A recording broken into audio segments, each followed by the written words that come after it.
podcast.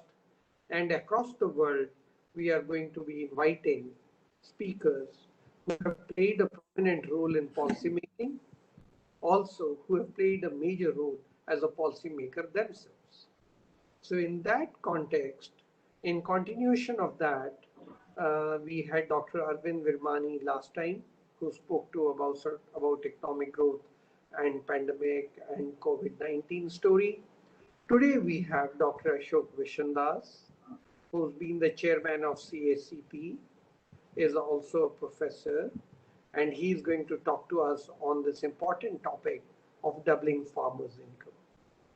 On Friday, 18th of September, we are going to have Dr. Ratna Sahai, and so on. Every week or twice a week, we are going to have top-notch policymakers speak to us. As you are aware, Dr. Ratna Sahai works with the International Monetary Fund in Washington, D.C., and she is the Deputy Director of the Department of MCM, the Capital Markets, Money and Capital Markets Department of the IMF. So we are going to continue with this series. In today's presentation, we have Dr. Ashok Vishandas talking about doubling farmers' income because of his vast experience, both at CACP and since then. We thought this will be very much policy oriented and relevant to the policy makers. So now we are going to follow the same method which we did last time with Dr. Virmani. 30 to 40 minutes, we will have Dr. Ashok Vishandas speak to us, and then we'll open up to the house for question answers. You can raise your hand, under the chat, under participants, you have a place where there's a chat. You can send it in chat, or you can raise your hand and put your question there. I can read it, or we'll just raise your hand and I'll stop by and request you to pose your question yourself to the speaker. So this is how we'll follow. So it will be a 40-20 format, 40 minutes, 35 to 40 minutes Dr. Vishanda speaks, and then we have the question answer sessions. With this brief introduction, I'm now going to invite Dr. Ashok Vishandas to please speak to us on how and what to do to double farmers' income in India. Dr. Vishandas. Thank you, Professor Charan, for such a lofty words, and I'm grateful to you for using such a kind words. And ladies and gentlemen, good evening to one and all. Today, this subject is very, very pertinent, the doubling farmers' income. So I'm going to, as Charan Singh said, about 35 to 40 minutes. And before I start my presentation, let me tell something. Gold is gold when it is sold. What farmers produce is no less precious than the gold. Then the question arises, when they are producing gold, why not their income level have arisen?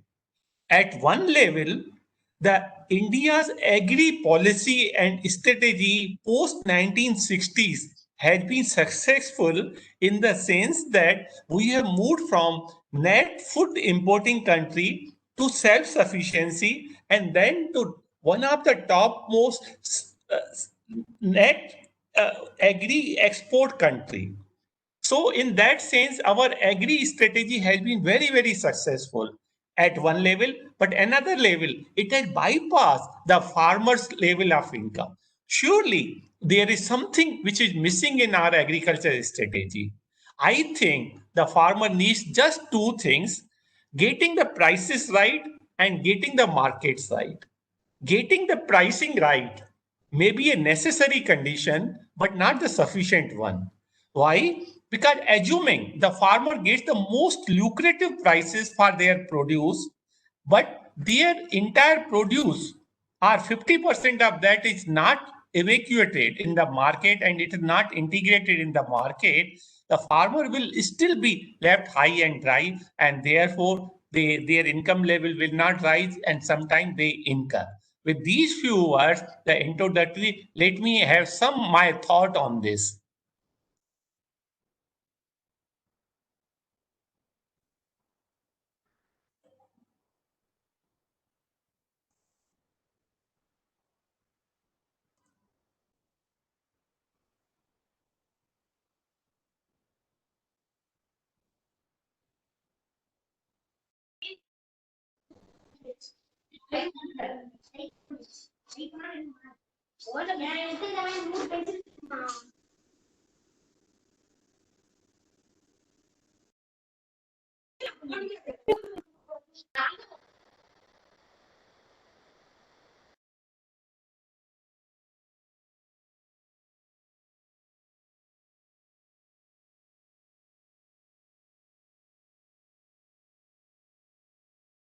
Hear your voice, ma'am.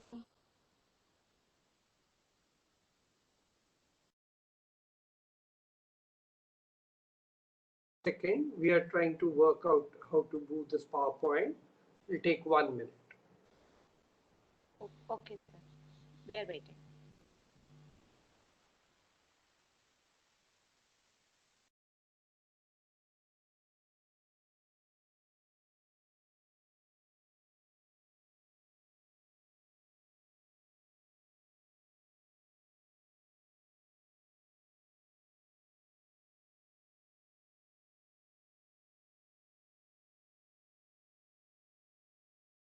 Dr. Vishandas, we can't hear you.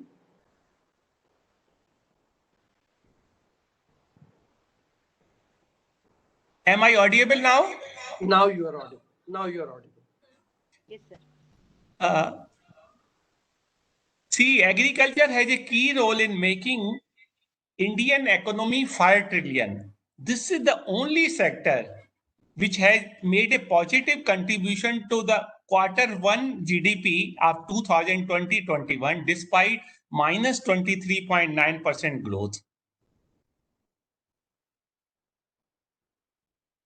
It is the Prime Minister of India who made a statement on 28th February 2015 at Bareilly on doubling farmers' income by the year 2022. And this is very much achievable, and I'm sure we can accomplish this provided we do certain things. Broad strategy for doubling farmers' income. I won't repeat the doubling farmers, so suffice to say DFI is based on 2015-16 as a base year, and we seek to double the in real income. Move from, and only thing we can do as of now, the overemphasis on the tonnage centric, that means the physical quantity of production is sought to be increased and productivity is sought to be increased, but it's not income centric. And the empirics show that strategy has not fully achieved its objective. Now, Indian agriculture, what are the key highlights? It contributes close to 15% of GDP and livelihood for 43% of population. World largest producer of spices, pulses, milk, tea, cashew, jute, banana. Second largest producer of wheat, rice, fruit and vegetable, sugarcane, cotton and oil seeds. Largest livestock population of around 536 million, that is 31% of the world's livestock. Largest land area under irrigation, top 5 net agri exporters in the world. Contribution of agriculture is, as I said, 15%. Contrast with the non-agriculture, which contributes about 85% to the gross value addition with 57% workforce. Implicit in this is agriculture labor productivity is just 43% compared to that of non-agriculture, which gets reflected in the low income of farmers compared to the non-agriculture income. Given that the country has moved from import dependence to self-sufficiency and to food exporting country, one would have expected concomitant and commensurate impact on farmers' income, but that has not happened. This is a paradoxical situation in India exists where per capita income is rising, production of food grain is rising, but there is also an increasing number of malnourished, stunted children. We have to move away from tonnage centric to farmers welfare centric, and agriculture progress be measured by advances made in the farmers' income. This shows how the declining trend in agriculture GVA. When in 1950-51, when the planning era started in the country, more than 50% contribution was made by the agriculture. Now it is less than 15%. But nothing wrong in it. I mean, if we see the developed country of yesteryears, they have followed the same trajectory. So it's nothing, because some people misconstrue if the contribution of agriculture in GDP is low, something is wrong. I don't think that is the case. So this is for just information, but one should not be very much concerned about contribution of GVA in agriculture. But we have to see how much it contributes in terms of labor force, in terms of workforce, in terms of the income level, rather than the contribution of GDP. It also shows NSS data and some other survey that the income of non-agriculture is 3 to 4 times that of the agriculturist. Equivalently, the income of cultivator has been very low, in the range of 25% to 34% of income for non-agriculture workers. This has to be a paradigm shift from green revolution to income revolution. Shift from, and this is doable if we do just 6 broad measures. One is creating an enabling policy framework. Second, intensification of farming, diversification to high value, reforms in agriculture marketing and agri-logistics, stable agriculture trade policy, transfer of technology, left to land, agriculture insurance to cover risk. Land is inelastic, yet activity can add income elasticity. This guides in employment. Enable farmers to be producer of solar energy, just as an example, as Urja Data, and be front runner in the International Solar Alliance for Clean Energy. Encourage the right and optimal kind of rural industrialization. The cost of labor, we have to keep in mind, is going to outstrip the cost of capital. So all the more reason to promote farm mechanization, custom hiring center on pay per use basis, like Uberization. This is one example how there has to be a solar trees without affecting the cultivation process, either biological or other thing. It has to be at certain level of 12 feet and above, so that the photosynthesis does not get impeded and it should not be obstructed. And it's not a hypothetical example. There are certain states like Gujarat, just as an example, they have successfully done, and farmers' income has increased many times. So it has to be scaled up. Urja Data, nudge the Annadata to become the Urja Data. Encourage farmers to grow solar trees, and a target of 100 gigawatts of solar power by 2020 we can achieve. Intensification of farming, and we have to emphasize on diversification. Increase farmers' income through allied activities like fisheries, dairy, poultry, and food process. Only yesterday, or a day before yesterday, Prime Minister launched Prime Minister's Matsya Sampada Yojana, under which 20,000 crores, 20,000 crores is to be spent on this fisheries alone, and in next 4 or 5 years. So there is a promise for doing the agriculture allied activities, which can considerably enhance the farmer's income, capture more value from available land, which needs to be used more judiciously. On the other day, the Bihar Prime Minister, Bihar Chief Minister said, "Niche machli, upar bijli."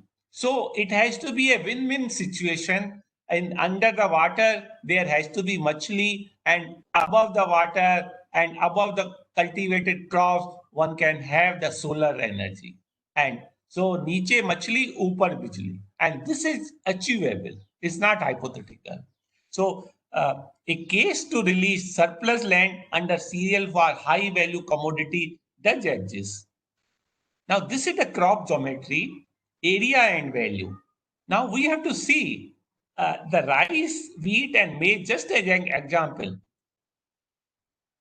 occupy 42% of the land, which is very, very precious, and how much it gives? Just 19% in terms of value. This is one example. In contrast, you look at the horticulture. Horticulture occupies just 12% of the land, and it gives the in value term double of that. That means 24%. So it means we have to, it's a skewed kind of, if you map the area with the value, there is a skewed kind of distribution, and we have to set the priority rights.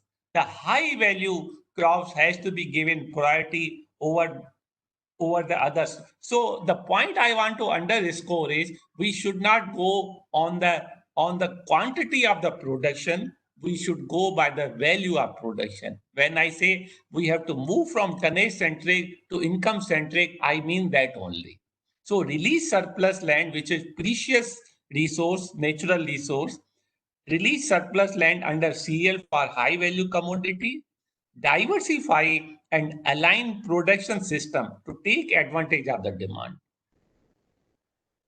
And we have to note that as the per capita income is rising, people move away from cereals to other kind of energy and nutrition. For instance, if as the income rises, people move away from the cereal like rice and wheat to fruits and vegetables, the meat, eggs, and other kind of thing. So we have to change according to the needs. So it has to be demand driven rather than what we have been used to produce historically.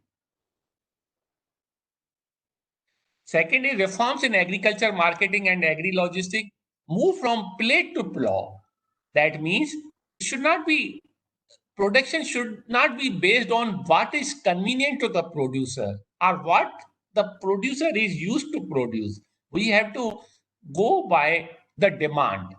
What is required by the consumers. So we have to take that on the board and plan and calibrate our production accordingly, so that whatever is produced is integrated with the market and it is 100% evacuated to the demand center. That is the key issue.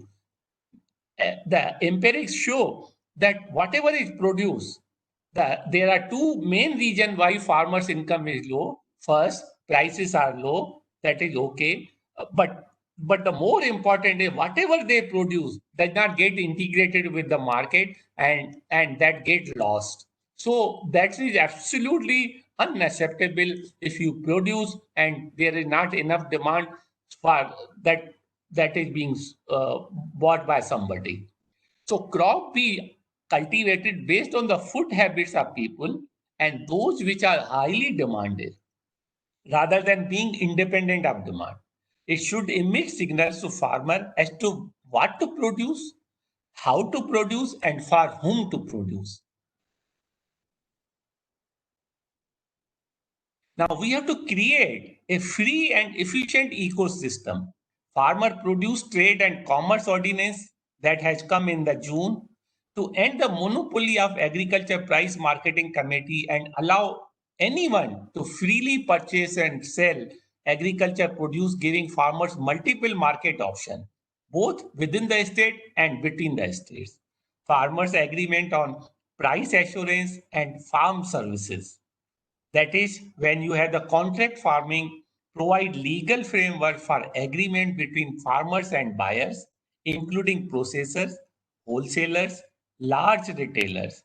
The Essential Commodity Act Ordinance 2020, but let us understand this amendment was necessitated, which was framed in 1955. EC Act was 19. Now, at that time, when it was framed, we were food importing country. And at that time, we had so much shortage. At that time, it was relevant. But we have come long way. Lot of water has flown in the Indian Ocean. So this was long overdue to amend this and free from the clutches of the storage limit and stock limits. And because now we are surplus country, therefore there is no need for putting restriction on the quantity or the production stock limits on this. So this was the step in the right direction, though it was long overdue, but is never too late. Now, new market architecture, we have to connect farmers with terminal customers. That is the key. Now, this agriculture, unfortunately, is the only commodity where the producer cannot choose its buyers. Name any commodity, whether it's a car, smallest salt, the spices, anything, you name it, and it is the choice of the producer where to sell and to whom to sell. But in agriculture, this was not the case. And the farmers were in the shackles of so many vested interests, and therefore they had suffered. Now we have to have new market architecture, connect farmers with the terminal customers, and not only domestic demand, but even the export demand. We have to have stable agriculture trade policy. Let me give an example. All my viewers must be remembering when there is a surge in the prices of onion, just as an example, the first thing that comes to the government's mind is to stop export and to ban the export. Now, this is very short term and very myopic policy intervention. At whose cost you are doing it and for whom? Now the question arises, when there is a small short term supply bottleneck, you cannot and should not ban the export, because farmers suffer, that is one, and the farmers relation with the international buyers also get dented. Their reputation, their credibility, and their long term relation, everything get dented. So we have to be careful, and whatever the export policy of agri commodity, it has to be long term, not in response to the short term knee jerk reaction. That has to be borne in mind.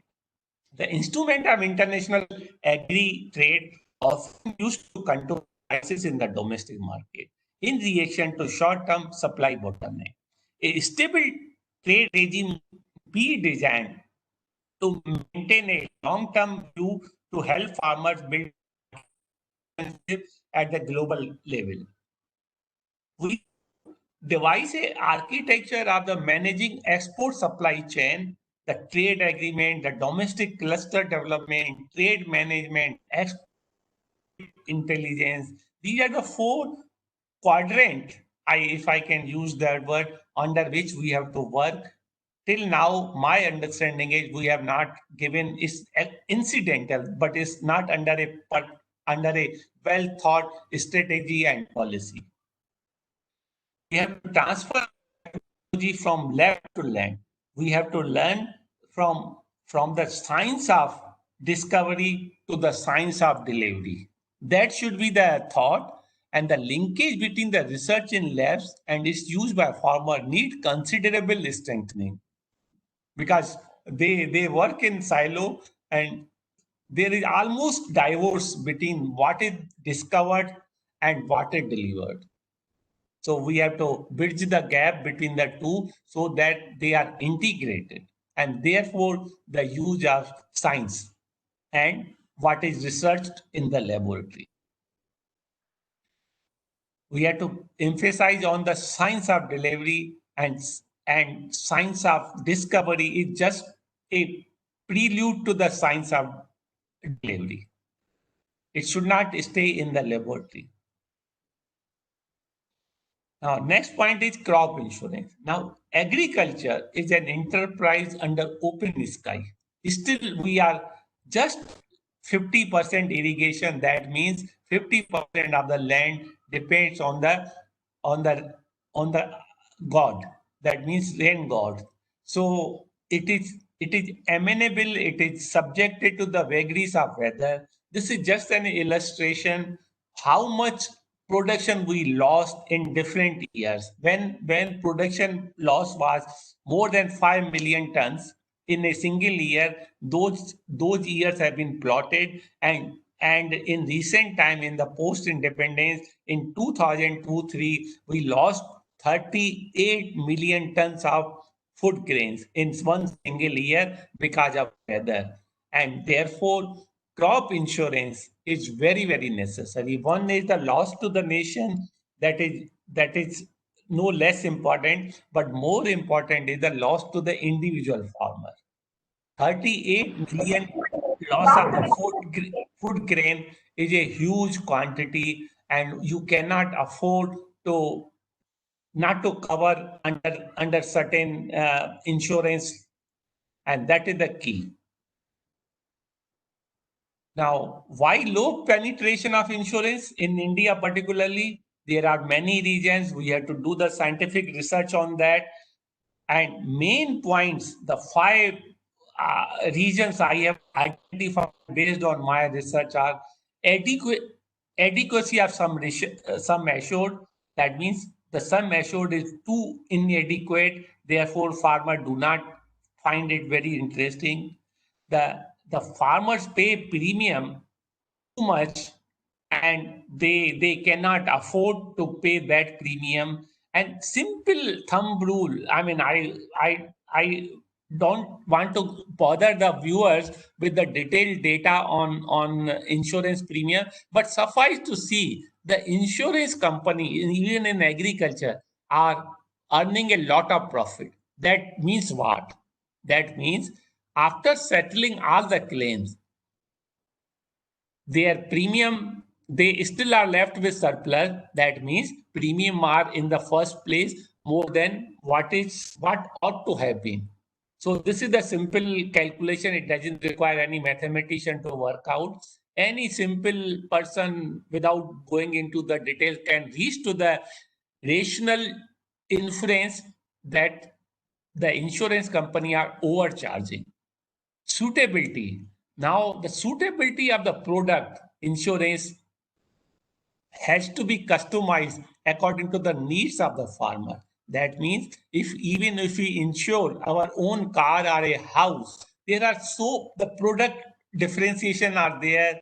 The insurance company offer a different products to you, and then there are add-ons. So variety of products are offered to you, and you choose as if you choose from a cafeteria. Okay, so but in agriculture, such a thing is not offered, and the farmers are taken for granted. Okay, the one product will not suit everybody. So it is a state jockey fashion. It has to be made according to the farmer's need. Therefore, it requires a variety of product which can suit to different farmers in different location, different crops, and different income levels. It has to have different kind of things. And timeliness is very, very. If I am hungry today, I'm offered the meal or the lunch or dinner after 5 days, I may well die of hunger. Similarly, farmers' affordability to wait. The crop has been damaged. I show you the example just in 2002, 38 million tons of cereals were lost, and the farmers' claim of damage was not settled for 2 years. Now, if the claims are settled after 2 years, what good it can make, especially given the situation that 86% of Indian farmers are uh, marginal and small, and they have no propensity to wait for 2 years. Now, this is something which has to be worked out.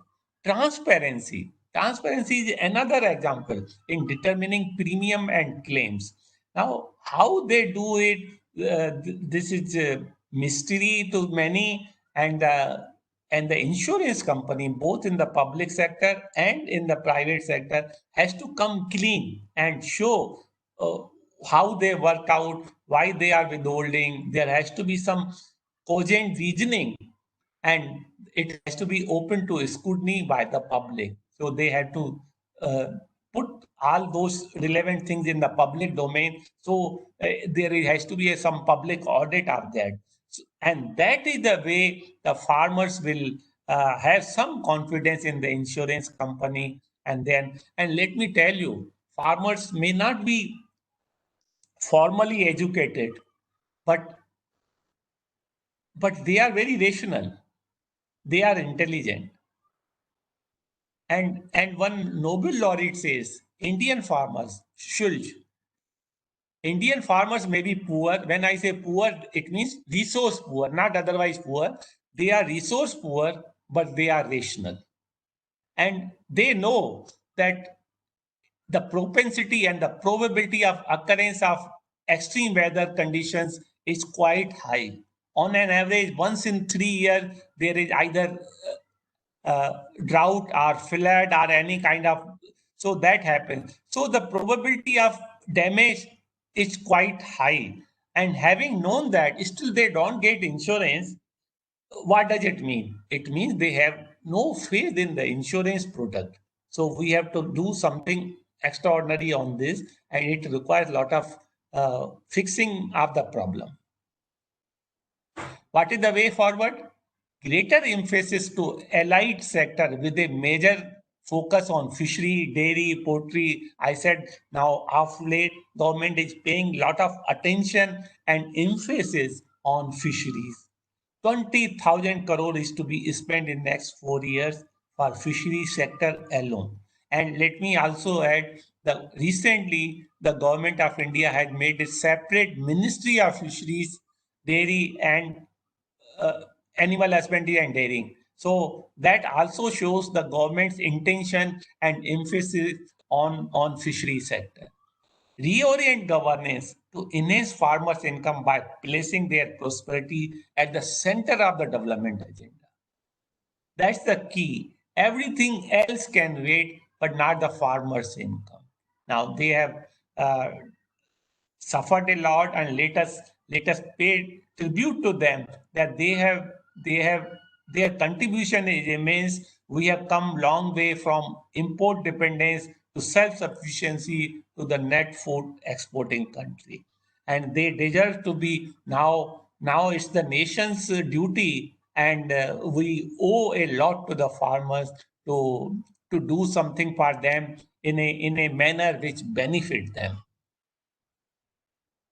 Now, developing it also requires, if we have to put the farmers' welfare at the center of development agenda, it requires a few things. We have to have a strong agri ecosystem, and how that can be created. Create a consistent and standardized agri framework across the country. Attract capital and technology to our agrarian economy. Provide marketing intervention for both agriculture buyers and sellers. Access to better marketing avenues for farmers' produce, freeing up the sector from restrictive law. So that is the ecosystem of the agriculture. It has to be made strong. Recent initiative expected to have significant benefit. Recently, the government, recently means in the June 2020, the government brought 3 ordinances: farmers produce trade and commerce, that is production and facilitation, farmers freedom of choice in selling their produce. As I told you, agriculture is the only sector and the only commodity where farmers have no choice in selecting their buyer. They have no choice to where to sell.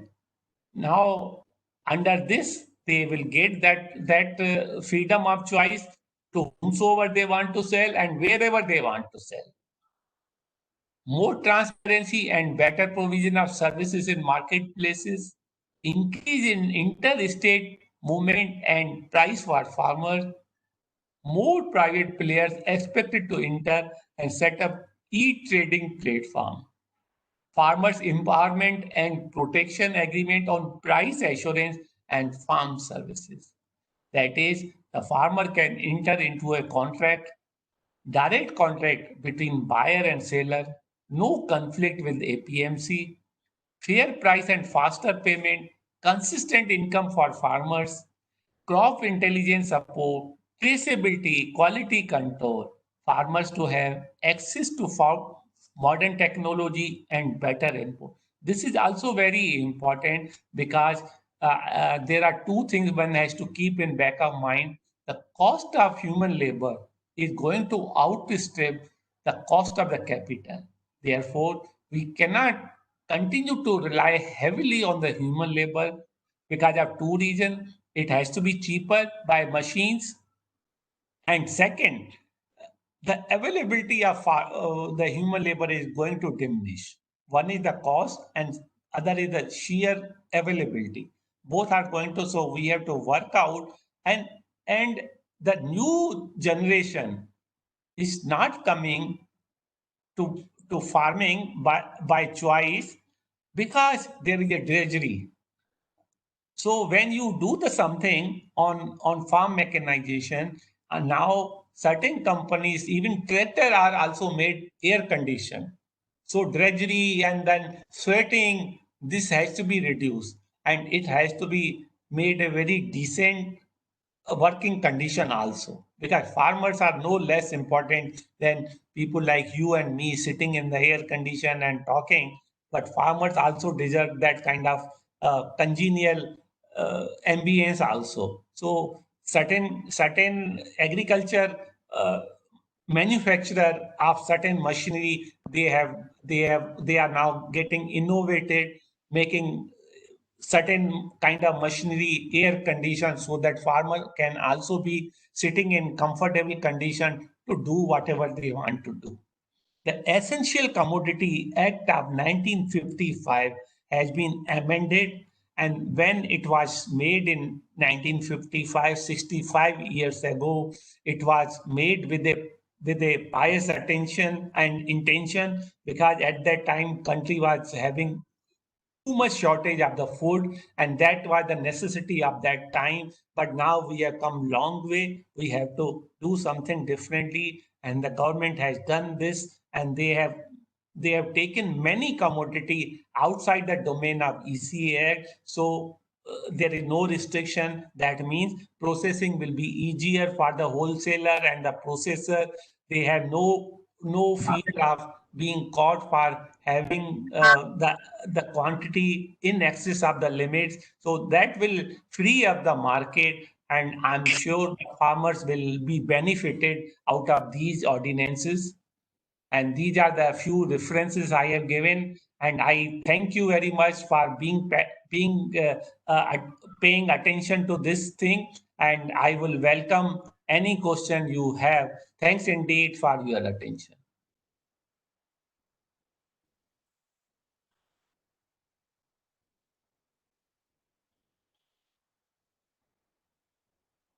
This is very good, Dr. Vishandas. You've given us a very good bird's eye view in just about 40 minutes, given the complete picture. So we must thank you. And I like this concept that you have introduced us to, the solar tree. I thought this is a very good concept where the solar battery can be mounted on the farm itself. You don't have to take the land. And the crop geometry, I thought very good concept that you are sharing with us. So is the plate to floor, which of course is important. And connecting farmers with terminal customers is also very important. I agree with you. The insurance, crop insurance has to really improve. And I was reading somewhere that the crop insurance penetration is extremely low in our country.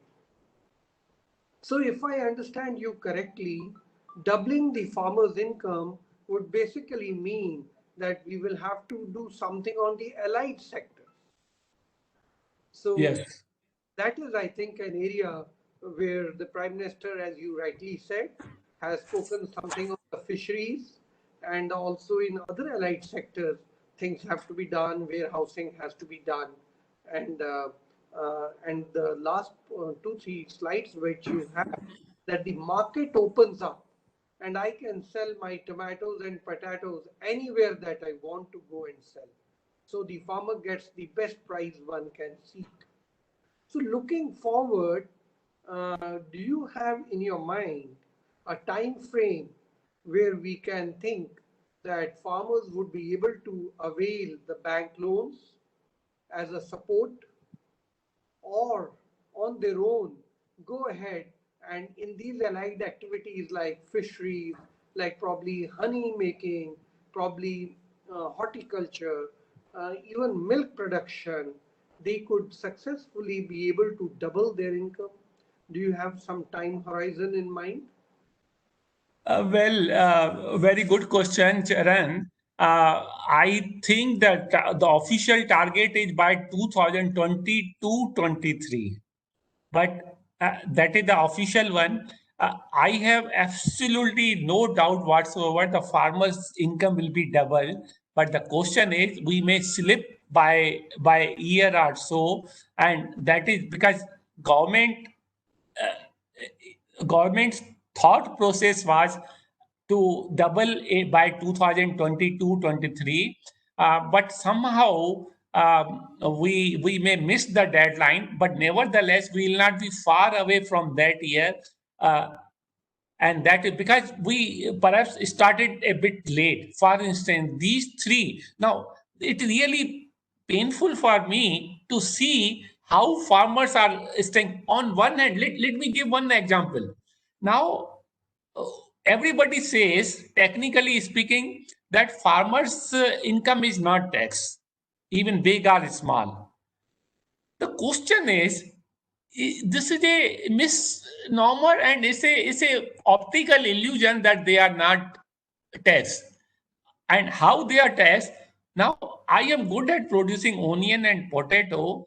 When I get an opportunity to export for whatever region and prices are a little higher, then you tie my hands, you tie my legs, and then say you don't sell to the person to whom I want to sell.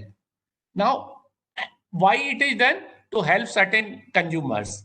Now the question is, if government wants to favor some consumer, if it's a pro consumer or they have a bias for the common consumer, but why at the cost of farmers?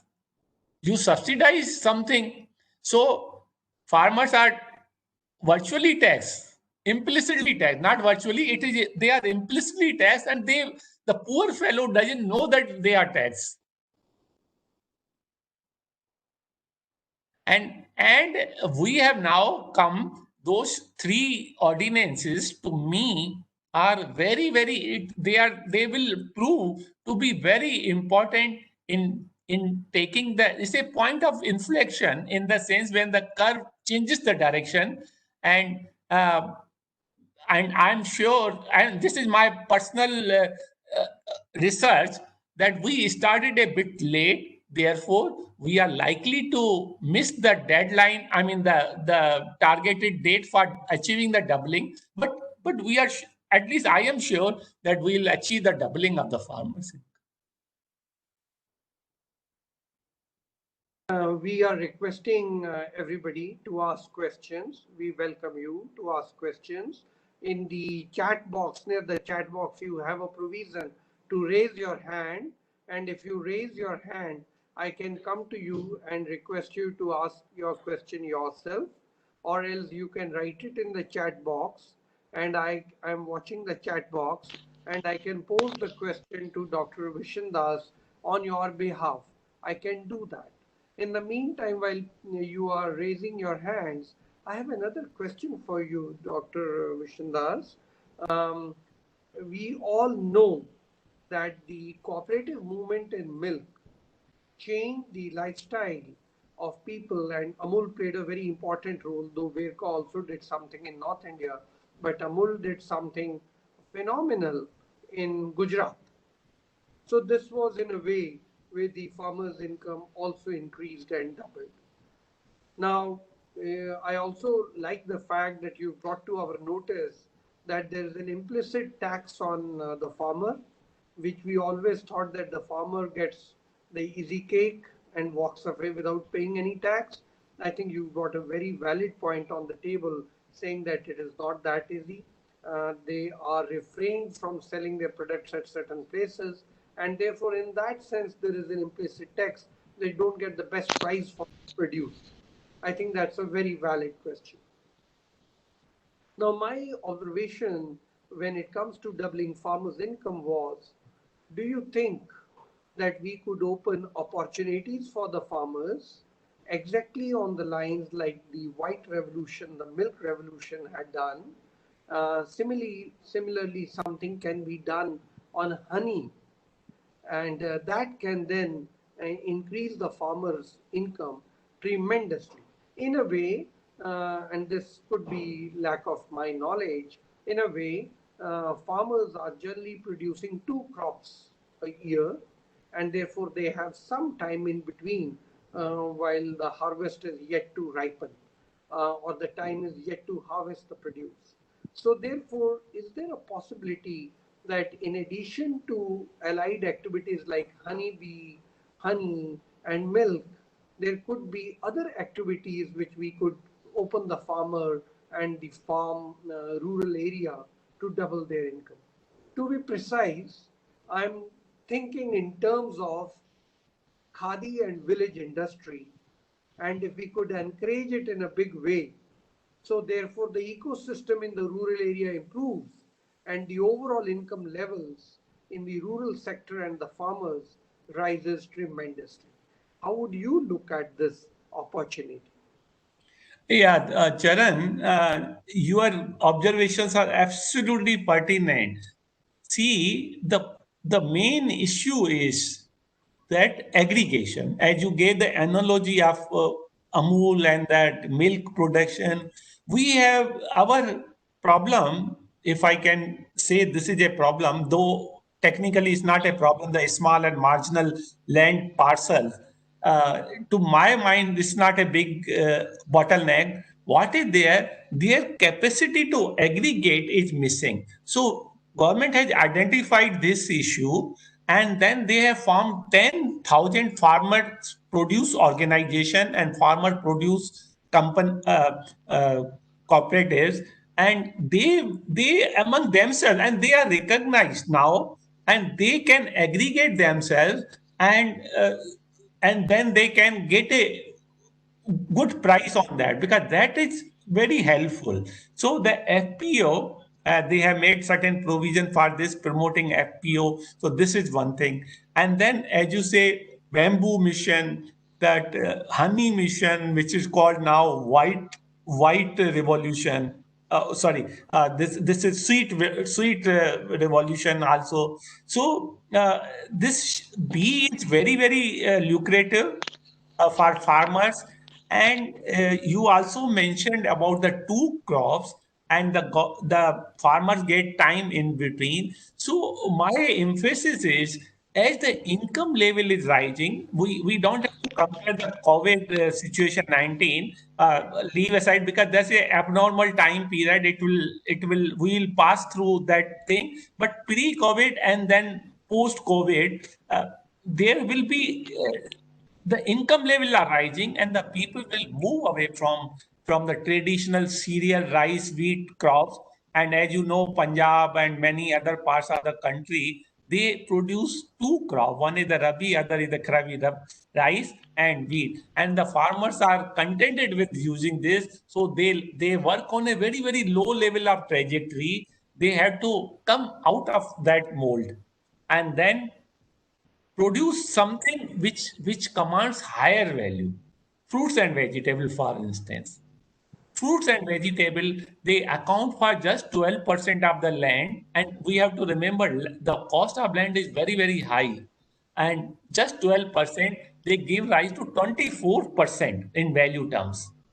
And in contrast, that 42% rice, wheat, and maize, and then its contribution to GVA is almost 19%. So this is the disconnect. So essentially, and then there is another, because of paucity of time, I didn't discuss the rice. We are one of the largest exporter of rice, and rice consumes a lot of water.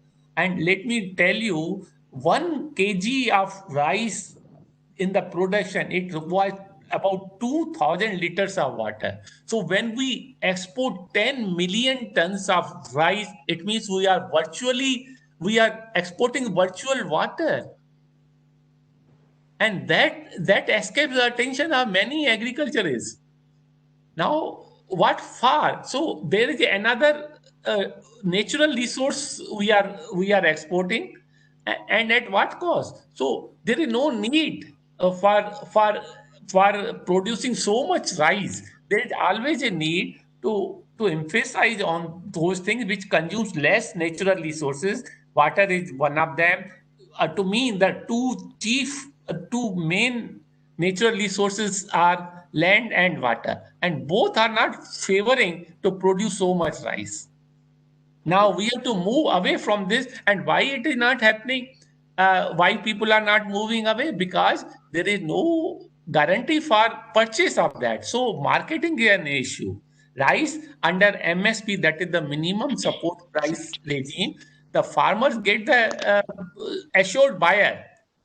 So if we do this to fruits and vegetable, but the shelf life is low, therefore there has to be some cold storage. So all those things, it is a backup kind of support required for moving away from traditional crop like rice and wheat to high value crops, and that there is a lot of demand for such crops. Now, there are so many questions which are coming up, and I think Kalita Kamal wants to speak to you. Yes. Can you Yeah, directly yes, ask sir. your question? Yes, sir. I can. If you're permitting me, I can ask my please question, go sir. ahead. Please be Sir, brief, because there are some other questions which have come. some other questions. Yes, sir. Yeah, I'll brief myself. Focused. Yes, sir. Thank you, sir. Sir Vishnudhar, sir, it is a very good going. We are so happy about to hear all these the issues in the agriculture sector. Sir, my question is related with as you told, this is agriculture commodities are supposed to be demand driven one, or it is based upon your central economic problems. Also, you told what to produce and all.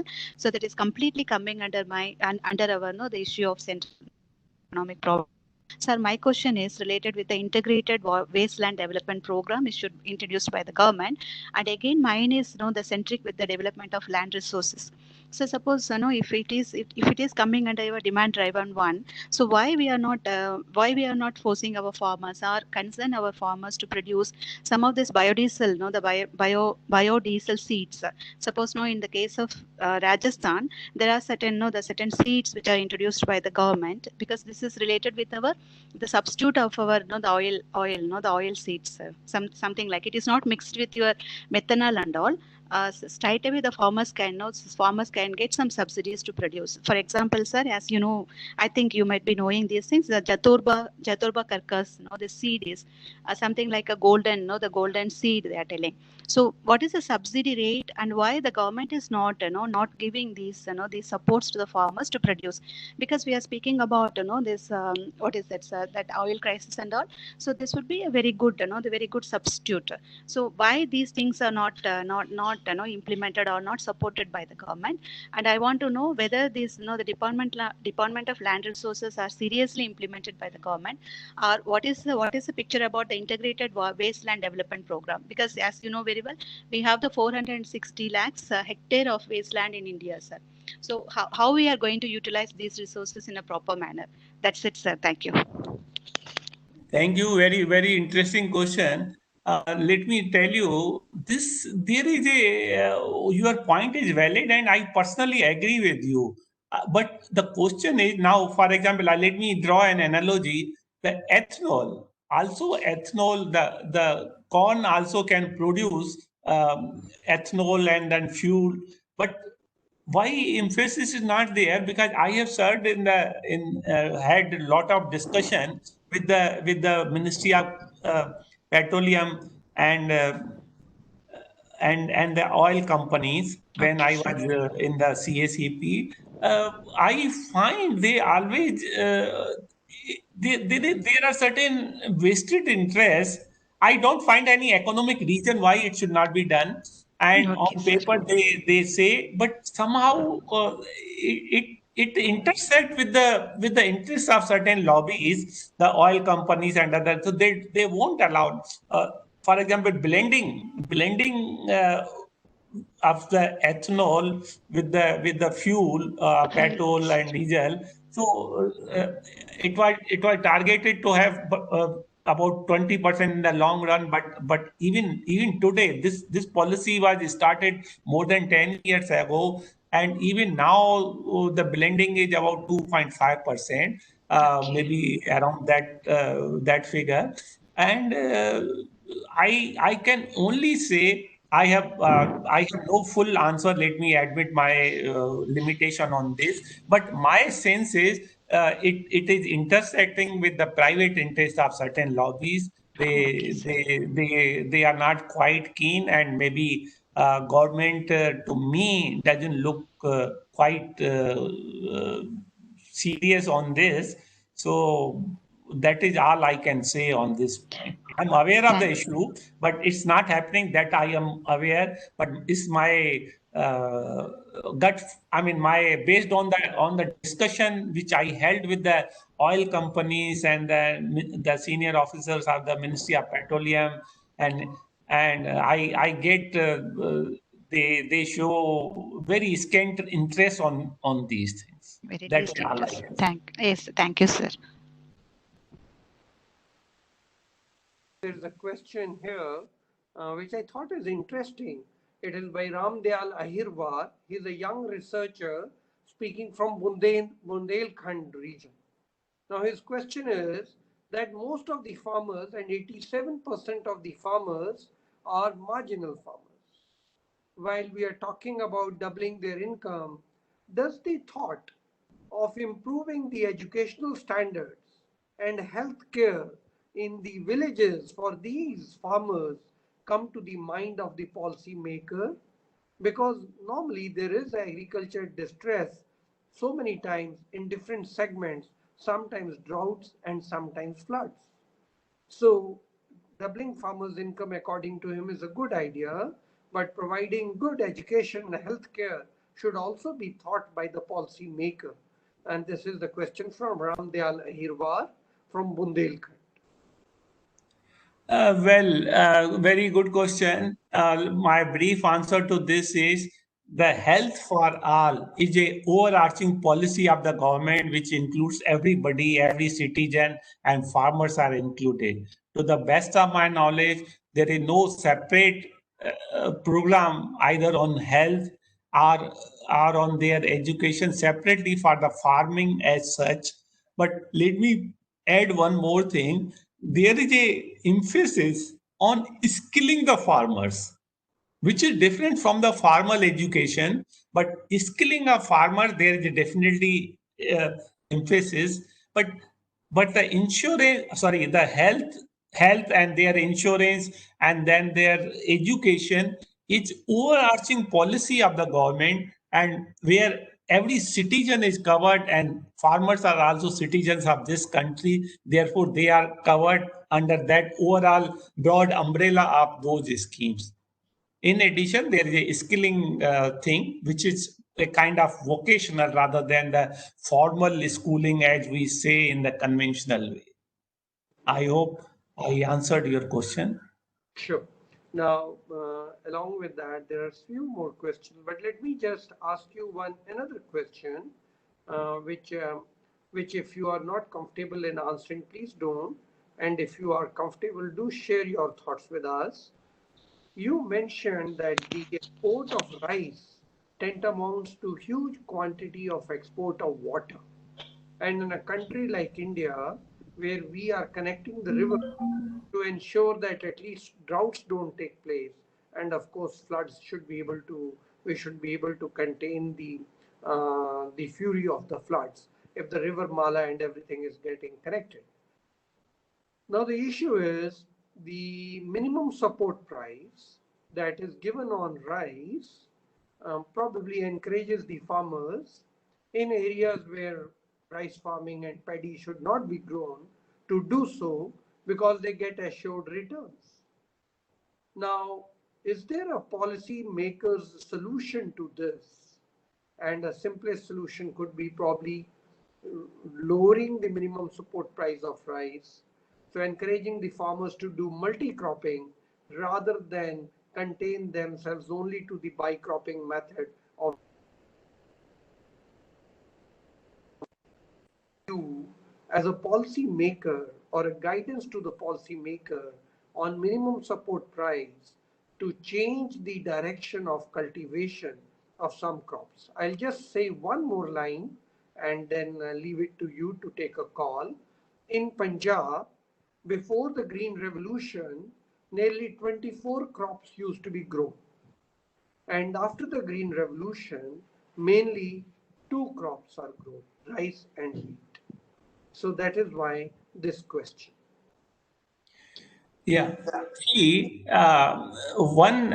are reminding me the Asian drama by Gunnar Myrdal.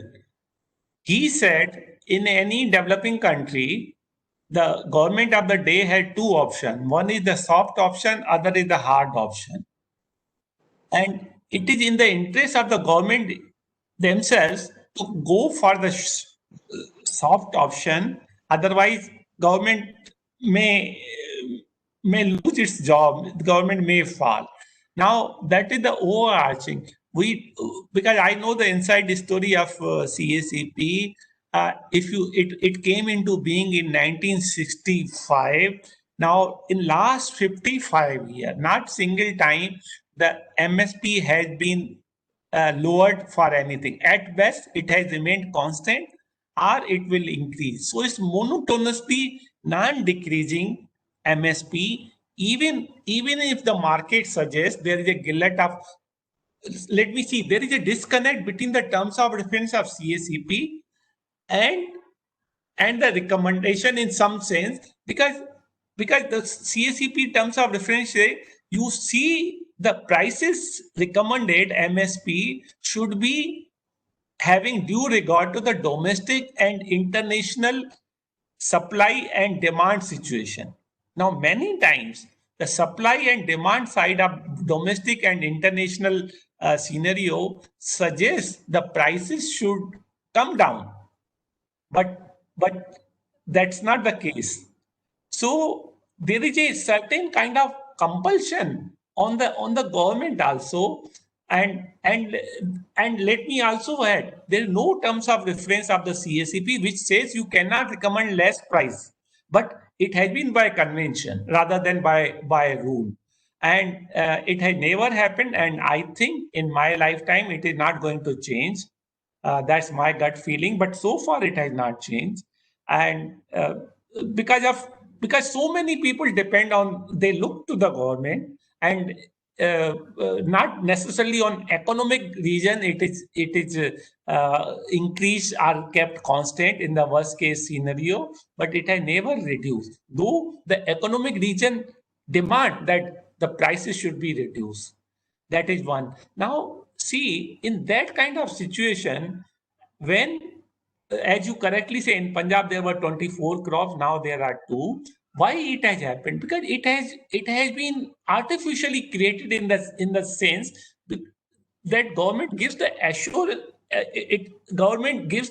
assurance to buy that particular crop. I have asked, and in Punjab I have surveyed at least 50,000 farmers personally in 13 years, and then in old days there was sarson ki roti, makke ki roti and sarson ka saag, that was popular. So that means the corn and mustard were the key crops in Punjab. They have moved away because there are not assured buyers of these crops, though it consumes less water, there is a demand for this, but there is not enough market. So who will buy? And as I said, gold is gold when it is sold. If you buy precious things, if you produce precious things, but there is no taker, then what good it can make? So, and ultimately it boils down, the farmers may be resource poor, but they are rational and they see what is going to be bought, that is the way they produce. And they So this is the short answer. I totally agree with you. The farmers are rational and brilliant, and they have to also survive in these difficult times. So it's obvious that they will follow the economic, rational and economic logic, and whatever gives them the best return, that is what they will go into. After all, they are doing commercial agriculture, and this is obvious. The last question that is, there are certain varieties of rice which are grown in Northeast, and there are certain varieties of rice which are grown in Bengal. Given the water table in Punjab is receding by nearly a meter a year, which is too heavy a water loss, and given that some studies say that the water from the ocean is getting into the area and may turn Punjab into a desert, if not immediately in 25 years, is there a way that the minimum support price on varieties which are grown in Bengal and Northeast is increased, and the minimum support price of crop of rice, the variety which grows in areas like Punjab, is reduced? So can you do pricing in a way that you decide which farmer gets subsidized and which farmer goes back to the better varieties of food and crop and sarso and corn and chana, which Punjab was known for, back to it, so you could change the pattern of cultivation and encourage the variety of crop where water is sufficient, and water, this rice water combination is an illustrative question that I'm asking. I'm wondering if we can use the subsidy or the minimum support price mechanism to decide which type of farmers and in which region and which variety of crop needs to be encouraged. That will also mean that farmers who are in places where minimum support price does not reach, because the recent report on Food Corporation of India said that the concentration of minimum support price is in certain pockets, whereas in rest of the country that doesn't happen. So I'm thinking aloud, minimum support price is one way of increasing the ecosystem and encouraging the farmers. If that sort of a mechanism can be considered, or you think that is not done? See, ideally, in a free market condition, such things, MSP and all those things should have discontinued, ideally, on economic consideration. It should be done away with this. But there is a but, we are not able to do because of certain regions, and which are the traditional stronghold from the FCI's point of view, where their presence is very, very dominating. They see, once in a sort of concession is granted, I'm not talking in economics terms, and in economics, it's a theory of comparative advantage suggests, yes, for rice and sugarcane likewise should be moved where there is abundant supply of water naturally, like eastern part of country, like West Bengal, Assam, Bihar, where there is abundant supply of water. The rice and sugarcane should grow there. Sugarcane, just for the viewers' benefit, it consumes about 3,800 liters of water for producing 1 kg of sugar, and about 2,000 liters. So both are water guzzling crops. They should go to the comparative advantage. That is the conventional way of looking from the economist perspective. But the real life is perhaps beyond the economic logic. There are certain other consideration other than the economics alone, and once you grant a concession or some kind of convenience to the producer or any beneficiary or any citizen in this country, it is very, very difficult to withdraw that. And therefore government has bound itself to continue whether they like it or not. Otherwise, there will be a lot of hue and cry. There may be a law and order problem, because if you withdraw some concession to which you have been giving for last 55 years, and suddenly on one fine morning, no government can dare to do this. And to me, they have to see the overall impact, not in terms of money or economics or financial, but overall peace of the country. There will be a lot of chaos, law and order problem. People will block the highways, state highways, and the road, and that is the consideration. Why the government doesn't want to go for such solutions? I must thank you, Dr. Vishandas, for an excellent exposition on doubling farmers' income. I also am really, I must congratulate you for your, if you will be able to take some of those questions, and you have done it so boldly and so elegantly, giving the logic and the places that you have worked in as the secretary in charge and the chairman of CA, giving such frank opinion shows the quality of researcher. The doubling of farmers' income is important for all of us. If the farmers' income double, the industrialists are going to sell their products, and there's going to be demand for industrial production there. So therefore, if we are successful in doubling farmers' income, we are going to be successful in reviving the economy itself. So it's important for all of us. And the place where nearly 70% of India lives, and so many households are dependent on agriculture, doubling farmers' income is extremely important. As Dr. Vishandas himself said, 50 to 60% of agriculture, even today, is rain-fed, God-dependent. Irrigation facilities are yet to be done there, and the government is making efforts through these few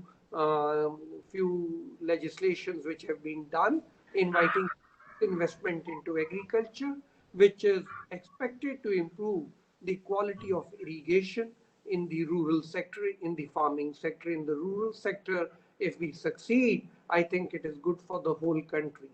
I also believe that post-pandemic, the situation is going to be rural encouraging. I feel that if the rural areas develop and the industries, allied industries work, we will have a beautiful urban model for our country. The push towards urbanization will stop, and rural areas will develop, and they'll become self-dependent, and it's good for our own country. It also fulfills Gandhiji's dream of making village the economic unit and economic point of concentration and focus for the long-term sustainable economy. With this, I would like to conclude this session, once again thanking all of you to speak with us, thanking the speaker, Dr. Ashok Vishandas, for his views so frankly and so well articulated, and reminding all of you that in a few days, 4 days from today, on September 18, we have Dr. Ratna Sahai from the International Monetary Fund, Washington, speaking to us.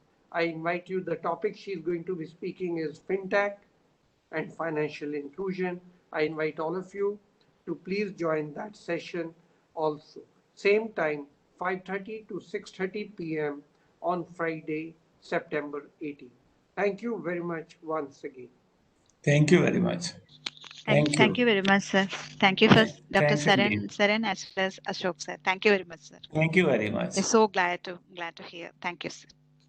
Thanks indeed.